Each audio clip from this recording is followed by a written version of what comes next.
السلام علیکم ورحمۃ اللہ وبرکاتہ۔ آپ سب سننے اور دیکھنے والوں کے لیے میری اللہ تعالیٰ سے دعا ہے کہ اللہ تعالیٰ آپ سب کو صحت، تندرستی والی، ایمان والی اور اسلام والی لمبی زندگی عطا فرمائے۔ تو آج ہم بات کریں گے ایک ایسا مسئلہ جو چند دنوں سے چل رہا ہے، اور وہ ایک ایسا مسئلہ ہے کہ جو دنیا کا سب سے بڑا مسئلہ ہے۔ وہ مسئلہ ہمارے بچوں سے، ہمارے گھر بار سے، ہمارے ہر مسئلوں سے بڑا مسئلہ ہے، جو مشرکین نے، جو کافروں نے انڈیا کے حکومتی سطح پر ہمارے پیارے نبی محمد صلی اللہ علیہ وآلہ وسلم کی گستاخی آپ صلی اللہ علیہ وسلم کے ساتھ کی گئی، آپ صلی اللہ علیہ وسلم کی بے حرمتی کی گئی۔ مودی اور اس کے ساتھی بی جے پی کے، انہوں نے ہمارے پیارے نبی حضرت محمد صلی اللہ علیہ وسلم کے بارے میں نازیبا باتیں کہیں، اور آپ صلی اللہ علیہ وسلم کا نعوذ باللہ مذاق اڑایا۔ تو ایسے لوگ جنہوں نے یہ کام کیا، وہ ہمارے لیے سب سے بڑے دشمن ہیں۔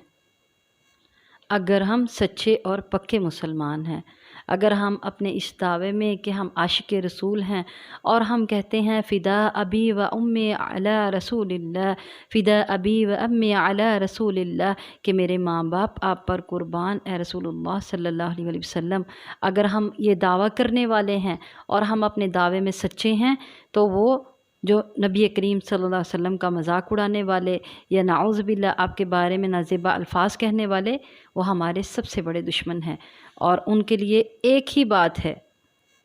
محمد کے تقدس پر زبانیں جو نکالیں گے، محمد کے تقدس پر زبانیں جو نکالیں گے، خدا کے حکم سے ایسی زبانیں کھینچ ڈالیں گے انشاءاللہ العزیز۔ نبی کریم صلی اللہ علیہ وسلم کے ایک دور کا ایک واقعہ چھوٹا سا میں آپ کو سنا کر یہ بات بتانا چاہوں گی کہ ہماری کیا ذمہ داری بنتی ہے۔ آپ صلی اللہ علیہ وسلم نے ایک ایسے یہودی کافر کے بارے میں جس کا نام کعب بن اشرف تھا، اور جو نبی کریم صلی اللہ علیہ وسلم تو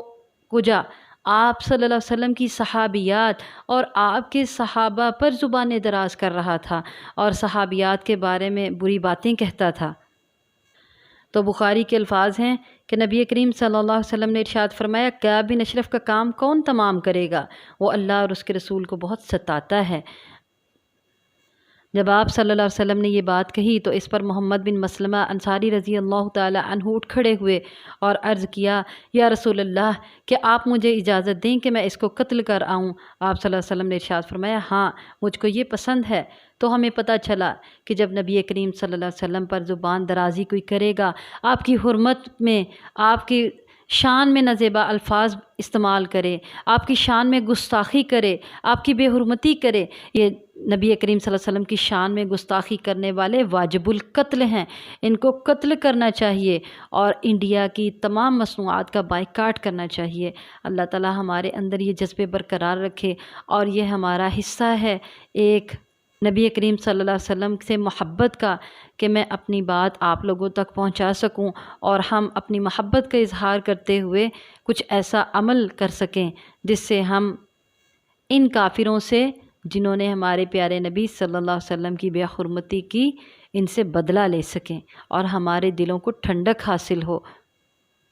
محمد بن مسلمہ اپنے ساتھیوں کے ساتھ، جن میں ابو نائلہ بھی تھے، جو کعب بن اشرف کا دودھ شریک بھائی تھا، اس کو ساتھ لے کے چلے گئے، اور جب واپس آئے تو ان کے ہاتھ میں کعب بن اشرف کا سر تھا، اس کا سر تن سے جدا کر دیا گیا۔ کس وجہ سے؟ کہ اس نے پیارے نبی صلی اللہ علیہ وسلم کی بے حرمتی کی، اس نے امہات المؤمنین، اس نے ہماری پیاری صحابیات،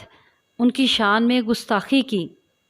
تو ایسے کافر کا سر تن سے جدا کر دیا گیا۔ تو پھر یہ بہت اچھی بات ہے کہ ہم کہیں گستاخی رسول کی ایک ہی سزا، سر تن سے جدا، سر تن سے جدا۔ بالکل اسی طرح آج بھی سر تن سے جدا ہونے چاہیے جو نبی کریم صلی اللہ علیہ وسلم کی شان میں گستاخی کرتے ہیں۔ جس طرح بی جے پی کے ان لوگوں نے گستاخی کی، تو ہمیں یہ کرنا ہے کہ ایک تو ان سے شدید نفرت